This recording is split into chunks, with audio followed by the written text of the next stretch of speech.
everybody, this is Sean. Just going to give you an update on where the video game is right now. Wanted to walk through some of the levels, give you an idea of where it's at now, where it's going to be. So let's get started. So the first thing is the menu. So the menu is pretty unique in that the background is a camera somewhere on the map. Right here the game is actually paused, but the camera is somewhere else on the map. If someone were to walk in front of the camera now, you'd see them. This is because I wanted something more dynamic than what I was able to find anywhere else. And instead of spending a lot of time in Unreal's framework to get this going, I decided to just try it myself. So let's get going. This is the loading area right here. Yeah, loading area right here. A little buggy. We're not actually playing the full game. We're in Unreal's environment playing this, so I apologize. It's going to be a little slow given all the resources that are loaded in the frame right now. A lot of detail's been spent on particles and terrain and objects, modeling, weapons, light effects if I didn't say that already, atmosphere and other things like that. So just to kind of show you, the staff does emit light. A lot of the levels are dark, and that's so you can kind of get the player to kind of immerse themselves a little bit more. I've turned the lighting up a bit so that way things are more visible, but you'll see kind of light here and there. Not so visible right now, but I'll zoom in to give everyone an idea what that looks like. So this is the starting area. The starting area is kind of just enclosed. That kind of opens up. So we'll walk out there and give everybody an idea.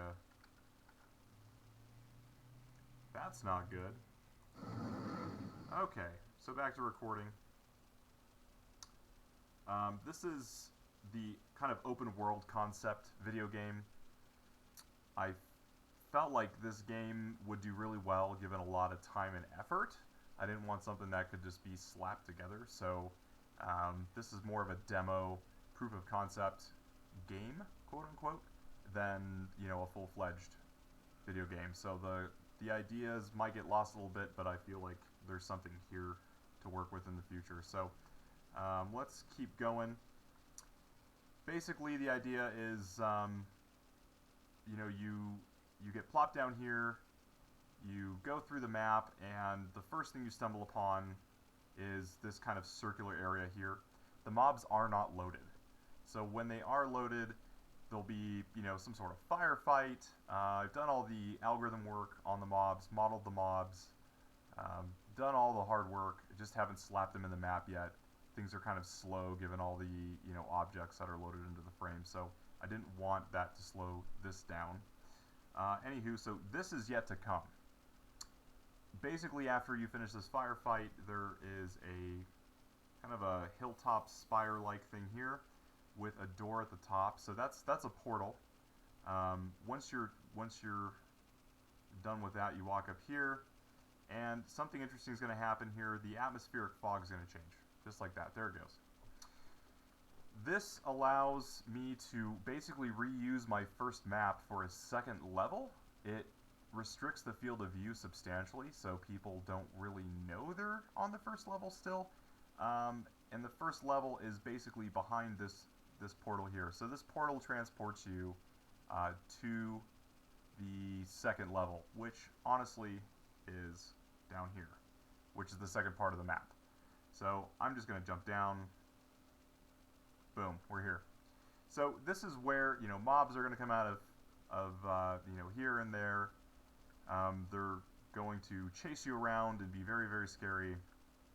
You do have some defenses though. So these fireballs basically tie in right into Unreal's damage system. I was able to use that as a backbone and then write my own logic around that. The point system is what I went with.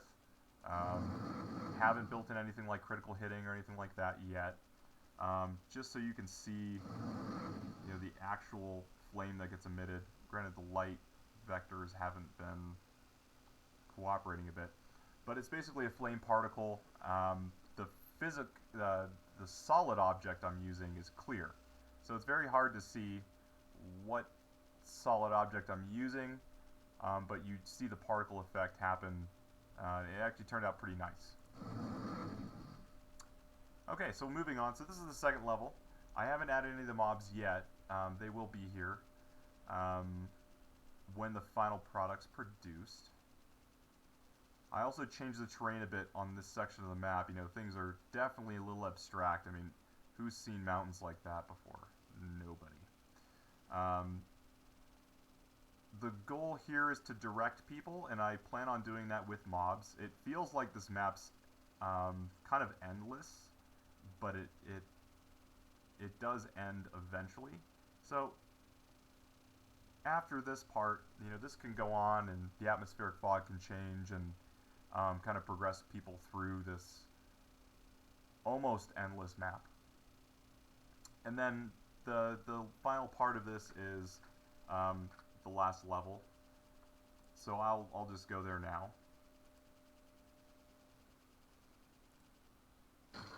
It's called level 2, but it's really not level 2. So this is the boss area. It's a cave, or an abstract cave, geodesic cave, whatever you want to call it. This level is mostly done. It's more of an arena where you have to fight the final boss. The A-star algorithms, what I made for the final boss, he increases with size for every level. So he eventually will be as tall as the top of this dome without clipping.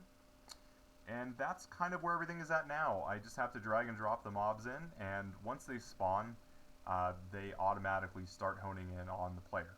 So it's kind of a dumb AI, but I feel like given the time constraint, it's probably the best way to go for this. So that is basically it. Hope you guys enjoy.